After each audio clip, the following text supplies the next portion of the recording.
Dziś istotna informacja o tym, że dopłaty do bezpiecznego kredytu będą maleć, będą mniejsze, to już wiemy nawet o ile i o tym się dowiesz z tej audycji, ale także bardzo interesuje mnie, dlaczego ktoś twierdzi, że winni temu, że ceny mieszkań w Polsce tak gwałtownie wzrosły w 2023 są ci Ukraińcy, którzy z Polski wyjechali. No i także perspektywa w ogóle kredytu 2% i takie radosne stwierdzenie, że ten kredyt, ten program dojedzie do końca lutego, a potem się już zacznie kredyt 0%. Nie wiem, czy to nie jest zresztą taka trochę złośliwość ze strony polityka, który tak mówi, o tym porozmawiamy. Jeżeli interesuje Ciebie rynek nieruchomości, chcesz inwestować, chcesz kupić mieszkanie, chcesz sprzedać mieszkanie, dom, działkę, to subskrybuj ten kanał, bo tu wiele takich informacji będzie i też jednocześnie przypominam, że na stronie Symen24 możesz znaleźć te audycje, też inne, ale na przykład z wykresami w formie statycznej, a nie takiej pojawiającej się tylko na ekranie filmu wykresami i tabelami, bo one się pojawiają. I po kolei te 3 punkty o dopłatach do bezpiecznego kredytu, o ich maleniu będzie na końcu, bo znacznie ciekawsza jest informacja, podaję ją za dziennikarzami, nie byłem przy tym osobiście, ale wierzę, że minister Buda powiedział po pierwsze, że ostatnio powiedział, że winą za taki gwałtowny wzrost cen mieszkań należy obciążyć te 100 tysięcy Ukraińców, którzy w 2022 roku wyjechali z Polski, bo zabrakło pracowników na budowach i w związku z tym koszty budowania po prostu urosły. Jest takie polskie powiedzenie, że jak 5 osób mówi tobie, że są problemy z twoją trzeźwością, to nie protestuj i nie baw się dalej, tylko idź się położyć spać. Czy można twierdzić, że winę że mieszkania podrożały, dlatego że jagodzianka podrożała? To mniej więcej taki było kiedyś twierdzenie tego samego ministra, przynajmniej tak wyczytałem w mediach. Teraz winni są Ukraińcy. Broń Boże, żadnej winy nie ponosi za to program bezpiecznego kredytu 2%, który po prostu spowodował, że znacznie tańsze pieniądze trafiły na rynek. No i też minister mówi, że oczywiście tych pieniędzy wystarczy, program zadziałał doskonale i media podały takie dane, że za pierwsze 4 miesiące działania kredytu, czyli od lipca do końca października, udzielono ponad 27 tysięcy kredytów, a przypominam, że na cały rok w planie założono 10 tysięcy kredytów i 40 tysięcy w 2024, że wydano na finansowanie już, ta kwota dopłat, ta zarezerwowana, to będzie 500 tysięcy z tych 940 paru milionów zarezerwowanych.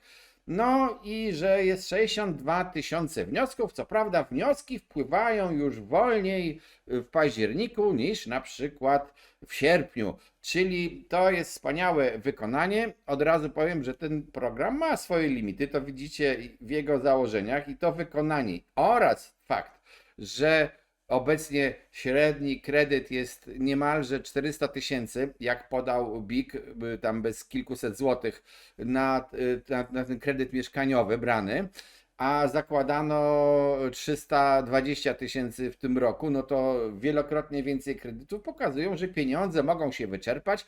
Te pieniądze miały starczyć na cały 2024 rok. Tymczasem, jeżeli w tym tempie to będzie działało, no to minister powiedział tak, właśnie nie wiem, czy to jest złośliwość, czy co to jest, czy taki przekąs, że na pewno tych pieniędzy starczy do końca lutego, a od 1 marca być może ruszy program 0%. I tutaj też powiem, Bo to chyba też publicznie wiadomo, że ta koalicja, która ma zamiar przejąć władzę, nie ma wspólnego programu gospodarczego, ale już nie bawiąc się w gospodarkę, nie ma również wspólnego programu mieszkaniowego. Program kredytu 0% to jest pomysł KO wyborczy.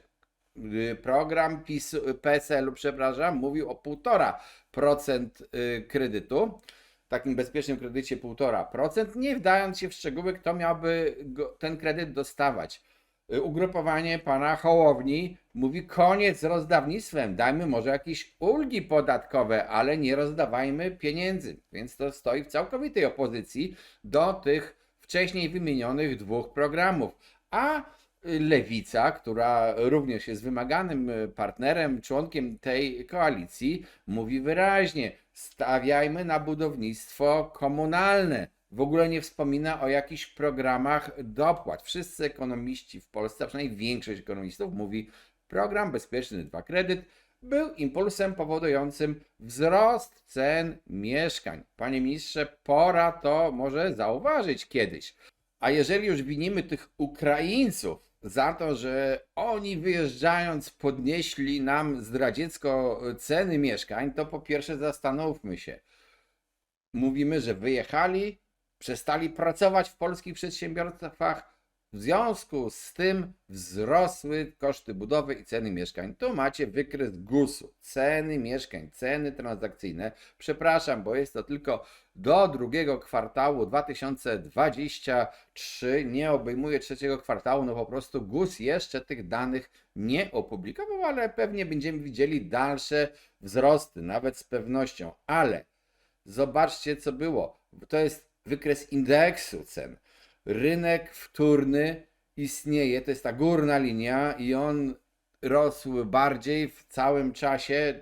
100% to jest rok 2015, bo to jest indeks.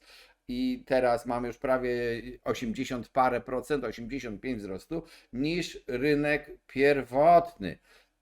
Widać te przystanki, rynek wtórny, powiedziałbym, gwałtowniej trochę reaguje, stąd te przystanki były wcześniejsze i dłuższe trochę, bo nie było akcji kredytowej w 2022 roku i w pierwszym kwartale 2023 również akcja kredytowa wyglądała słabo. To nagłe zwiększenie, co zaraz pokażę na wykresie akcji kredytowej, w tym drugim kwartale 2022 spowodowane jest tylko i wyłącznie pogłoską, bo jeszcze nie de facto wprowadzeniem programu kredytu bezpieczny 2% i to oznacza, że ludzie postanowili wcześniej sobie rezerwować mieszkania i kupować. Taka jest, panie ministrze, prawda o rynku nieruchomości.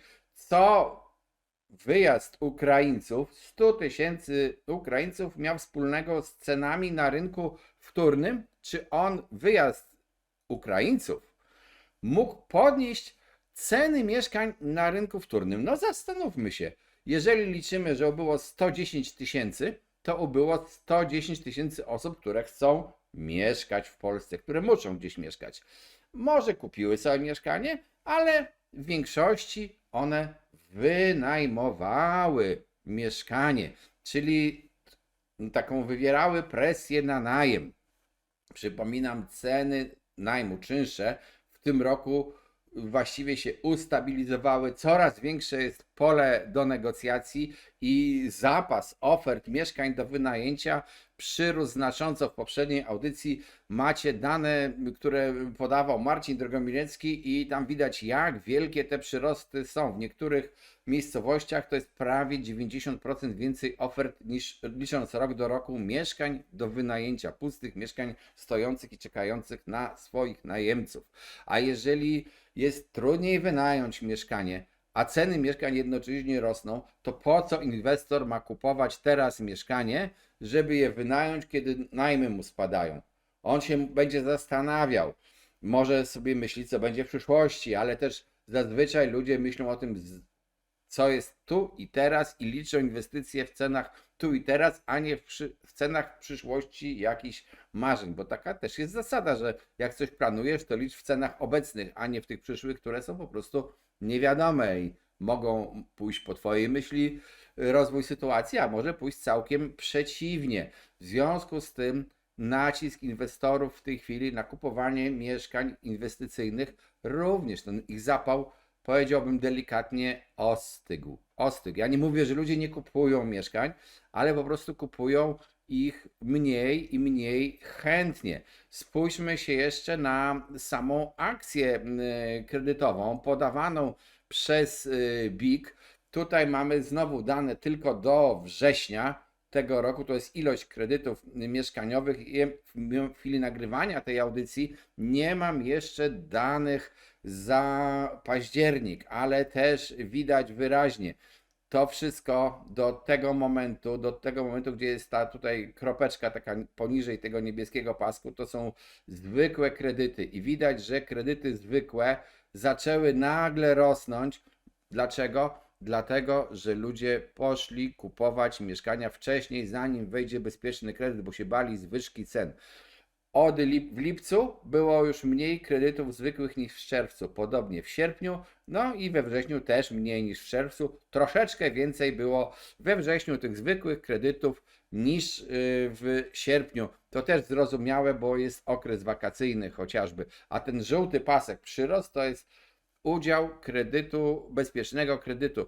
On już we wrześniu wyniósł 51%. Ten bezpieczny kredyt zaczął dominować. Ci ludzie, którzy poszli kupować za pomocą bezpiecznego kredytu, oni również wcześniej, przed lipcem, stanowili taką grupę prącą na ceny. Dlaczego? Dlatego, że oni, bojąc się, że jeżeli będą zwlekać, to będą musieli kupować droższe mieszkania, wobec tego poszli po te mieszkania, rezerwowali je sobie w czerwcu, w maju, niektórzy w kwietniu, licząc, że będzie ten kredyt, a jak nie, no to weźmiemy taki zwykły kredyt, bo taka opcja również dla nich istniała. Dodatkowo w tym zanim wszedł kredyt, to również ruszyli po zakupy ci, którzy chcieli kupować je gotówkowo. Dlaczego? Bo przewidywali, że będzie zwyżka. Bo panie ministrze, jeżeli nie wzrasta podaż ofert z rynku pierwotnego lub wzrasta niewiele, jeżeli wylewa się na taki rynek dosyć spokojny nagle informacje, że będą wkrótce tanie pieniądze, tanie, znacząco tańsze, no to nic dziwnego, że ludzie zaczynają myśleć, że będzie drożej i ruszają po zakupy wcześniej, żeby ubiec tę spodziewaną drożyznę i to wcale nie dlatego, że widzą, że jagodzianka drożeje, ani nie dlatego, że Ukraińcy wyjechali, co jest, rozumiem, nowym pomysłem na tłumaczenie i znajdowanie winnych zwyżki cen mieszkań w Polsce. Dodam jeszcze, że nie dziwi również to, że teraz jest mniej zapytań o ten, mniej wniosków o ten bezpieczny kredyt. I to są dwa, może trzy powody. Po pierwsze, jak powiedziałem, ludzie postanowili uprzedzić tą akcję. Wobec tego oni już mieli umowy te przedwstępne podpisane przed 1 lipca i ruszyli w czasie wakacji po ten bezpieczny kredyt. To jest po pierwsze. Po drugie, proszę zauważyć, że żeby dostać ten bezpieczny kredyt, to jednak trzeba mieć zdolność kredytową.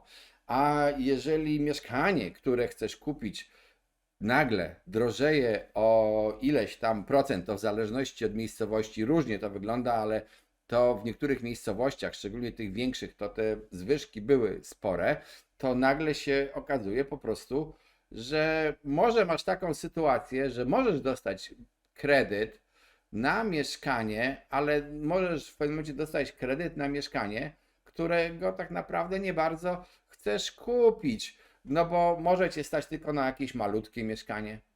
Przecież pokazywaliśmy w poprzedniej audycji, jak niewielki procent mieszkań mieści się w tym limitach kredytu w niektórych miastach, a nawet jak wiele ubyło, że przed 1 lipca na przykład w jakimś mieście mieściło się ponad 60% oferty mieszkań w limicie kredytu, a to w drogim mieście, a dziś to jest znacząco poniżej 50%. Przecież to wiadomo, co się stało. No i krótko mówiąc, należy przyjąć taki wniosek, że pieniądze na ten bezpieczny kredyt pewnie niedługo się będą wyczerpywać. W tym roku 2023 teoretycznie nie ma limitu i wszyscy, którzy wystąpią z wnioskiem, powinni taki kredyt dostać. No to się jeszcze okaże, bo przecież nadchodzi nowy rząd. Czy ten rząd będzie kontynuował, a nawet rozwijał ten program i wprowadzi kredyt 0%? Trudno powiedzieć. Większość na pewno w koalicji ma KO, ale czy oni nie widzą, do czego doprowadził ten program bezpiecznego kredytu 2%? Że największymi jego beneficjentami są sprzedający mieszkania oraz deweloperzy i ci sprzedający z rynku wtórnego. Że częścią beneficjentów są ci, którzy faktycznie potrzebują i kupują pierwsze mieszkanie, ale oni muszą za tani kredyt kupić coraz droższe mieszkania. Jest to program tańszych pieniędzy na droższe mieszkania. Tak to się mniej więcej skończyło i w zasadzie trwa jeszcze ten program jest. 0%. Może zrobią te 0%, ale może wprowadzą jakieś ograniczenia. Na przykład ceny maksymalnej za metr kwadratowy, tak jak to było w programach Rodzina na swoim, Mieszkanie dla młodych. Nie wiem, czy tak zrobią, zobaczymy. A może jednak przeważy pogląd koalicjantów, czyli tej lewicy stawiającej na budownictwo komunalne i spółdzielcze, a może głos będzie miał znaczący głos będzie miał ugrupowanie Hołowni. Zobaczymy. Tego nie wiemy. Ale jest też informacja ważna. Otóż w tym programie bezpiecznego kredytu jest również wzór i taka zasada, która mówi o tym, jak oblicza się wysokość dopłaty.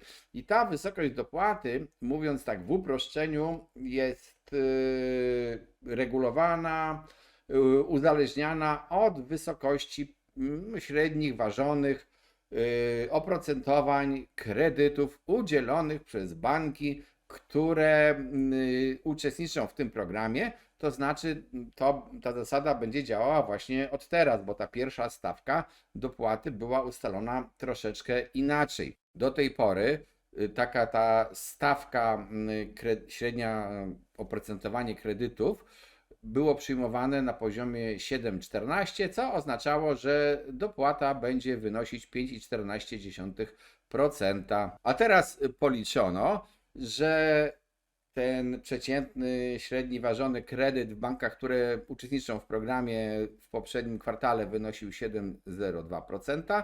W związku z tym też odpowiednio maleje dopłata, która będzie obliczana przy takim oprocentowaniu 5,02% tej dopłaty będzie. Co to znaczy dla kredytobiorców? Czy jest to dobra, czy zła wiadomość? I tutaj, tak powiem od razu, trudno powiedzieć, bo to tak naprawdę, no dobrze, dopłata zmalała, ale też widzimy, że oprocentowanie kredytów może zmaleć, no bo przecież maleje inflacja i zobaczymy, co zrobi Rada Polityki Pieniężnej. Jeżeli tak będzie, to znaczy, że oni będą mieli po prostu mniej do zapłacenia, ale też mniejszą dopłatę i ten bilans, zobaczymy, wyjdzie na zero, może trochę na plus, może trochę na minus. Co ważne, ta zmiana nie dotyczy tych, którzy już wzięli kredyt, no bo przypominam, że oni mają ustaloną stałą stopę procentową i stałą dopłatę na najbliższe 5 lat. To dotyczy tylko tych nowych kredytów. Natomiast dla tych, którzy chcą ciągle brać ten bezpieczny kredyt 2%, gorszą wiadomością jest to, że te ceny nieruchomości mogą nadal rosnąć, jeżeli ten program będzie dalej się posuwał, ale też widzimy na rynku, że troszeczkę zaczyna przybywać powoli, bardzo powoli ofert mieszkań na sprzedaż. Niektóre są wystawiane też w wysokich cenach, czyli tak trzeba się temu przyjrzeć, co się będzie działo. Jeżeli interesuje Ciebie rynek nieruchomości, to subskrybuj ten kanał, sugeruj nam propozycje tematów, którymi warto się zająć. Na stronie, przypominam, Semen24 możesz znaleźć te same audycje, ale z wykresami w takiej formie statycznej, czasami z jakimiś większymi komentarzami, czyli z czymś, czego po prostu z powodów technicznych nie jesteśmy w stanie umieścić na naszym kanale YouTube, do którego po pierwsze subskrypcji zachęcamy, do wspierania zachęcamy również, bo wspierający zawsze dostają coś więcej. No i zapraszam również do takiego tworzącego się klubu dyskusyjnego na Discord, link na dole. Cześć, trzymajcie się.